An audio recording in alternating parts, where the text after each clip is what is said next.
It had been a long week, and I was looking forward to relaxing at home with a cold beer and maybe a pizza. I set my suitcase by the door and wandered into the kitchen for my first beer. The house seemed unusually quiet as I opened the lid of the Budweiser Light. That's when I realized the damn dog wasn't around. That was pretty unusual. Usually she met me at the door, growling and threatening me with bared fangs. I started carrying treats in my pocket to coax her into letting me into my house. Why did I have a dog that almost hated me? I pondered this situation, searching with my eyes for the dog. I remembered the day about 6 weeks ago when my wife brought a dog into the house. "This is Margie. She's Tim's bitch, but we're going to keep her with us for a while.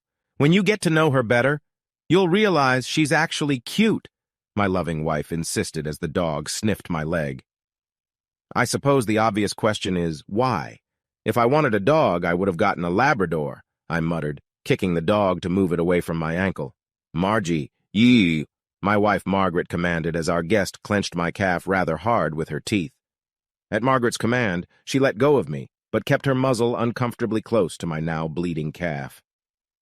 "Tim has trained her very well. She obeys me beautifully. I think I'll feel safer with her, especially at night." "Why the hell doesn't Tim keep her at his house?" I asked, lifting the cuff of my pants to examine the puncture wounds on my leg.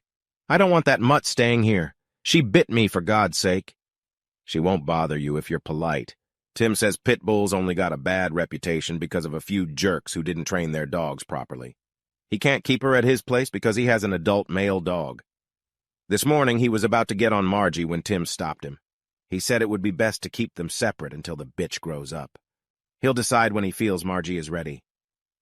"I don't see why we have to keep that damn vicious dog in the house just because your boss is stupid enough to have both male and female pit bulls."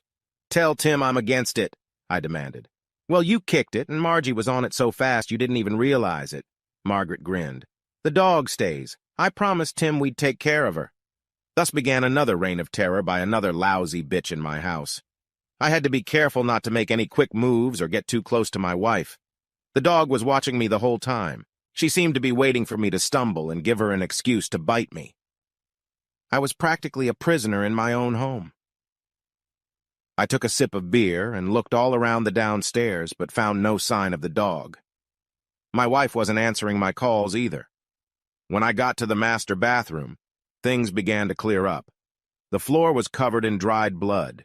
There were numerous places where the blood had spread almost a couple of feet up the wall. I looked around and found a small bag next to my side of the bed. It contained someone else's male toiletries and clothes. There were bloody footprints on the carpet and a fair amount of bloodstains on the crumpled bed. My beer was almost out, so I went downstairs for the next one. As I popped the cap off, the doorbell rang. I opened the door and saw a tastelessly dressed man in a cheap suit. "Mr. Moore, may I come in and ask you a few questions? I'm Detective Cook. This won't take long." "Are you with Interpol?" I asked quickly. "No, and I don't care about copied DVDs. I'm trying to get to the bottom of the brutal attack that took place here this morning." "Well, if you say so, come on in. Aren't you the cop who solved Robert Morgan's murder? The one who was killed by a guy who thought Morgan was sleeping with his wife, when in fact Morgan's wife, and the killer's wife, was being had by another guy, out of revenge, because they were both sleeping with his wife?" I asked, remembering the bizarre situation that all the local papers were reporting on. "I didn't quite solve it, but I played an important role in the investigation," the detective admitted modestly. "Right now I'm more interested in the brutal attack that took place in your bathroom this morning. I assumed you wouldn't be back until tomorrow." "Yes, that was my original plan, but I finished my business early and flew in this morning." "How did you find out about my travel plans and what exactly happened here this morning?" I asked the detective. "The only thing I've learned is not to ask 2 questions at once," the detective grinned, remembering the old days. "Besides, I'm the one asking the questions here. How long have you had a vicious dog?" "I've never had a vicious dog." "You don't think that damn pit bull bitch you had was vicious? What the hell kind of guy are you?" the detective asked. "That's 2 issues," I remarked. "Damn pit bulls are vicious as hell, and I'm pretty objective right now. But if pit bulls are vicious, what makes you think your dog isn't? Is she half Rottweiler?" a flustered police officer asked. "Again, 2 questions. It seems to have become a habit with you." I remarked calmly. I don't have a dog. That should answer both questions. So what the hell chewed the shit out of this guy today? A cockroach? Shouted Cook, and his face turned bright red and sweat broke out on his forehead. 2 questions again? You can't get rid of that habit, can you? I laughed. Since I wasn't here and I have no idea what you're talking about, I can't answer any of them, although I'm pretty sure all the cockroaches in this neighborhood are pretty small and meek. Motherfucker! Yelled the detective. Why am I getting all these assholes? Why can't I get a normal case with normal people? Those 2 questions are rhetorical, aren't they? I replied with a chuckle. Listen to me, smartass. I want straight answers to my questions. No more games or I'll drag you to the station to continue, objected the policeman, pulling a pill container out of his pocket and taking out a couple of small capsules. Why don't you just ask me a straight question, without including any of your opinions or observations? You want to know about the poor fucking dog that lives at this address? I fired back at the red-faced detective. Yes, you admit you have a dog? Cook replied with evident relief. No, I don't. You're not very good at asking follow-up questions, are you? Son of a bitch, squealed the detective so that his saliva splattered all over the kitchen. To answer the question you can't seem to ask, it was my wife who groomed the nasty bitch belonging to her boss, Tim Conrad, I said quietly, wiping the foam off the detective's forehead. It wasn't my dog, and I hated her almost as much as she hated me. Understanding slowly dawned on Cook's face. So you had that miserable mean bitch living in your house? Yes, and she insisted on keeping the dog, so there wasn't much I could do, I answered when my companion showed signs of agitation again. Did you know that Conrad had a sexual relationship with your wife? The detective asked almost cheerfully. I actually guessed it when Margaret came home with a bitch named Margie that her boss was going to use for breeding, sensing it was time. There was a lot of symbolism there that made it pretty obvious. They must have decided it was a good joke. That must have pissed you off big time, Cook insisted. Not exactly. I decided to make the best of the situation I was in. It seems to have worked out pretty well, at least for me, I added. Tell me, how could you make the best of the fact that your wife was sleeping with her boss, forcing you to live with a fucking rabid bitch?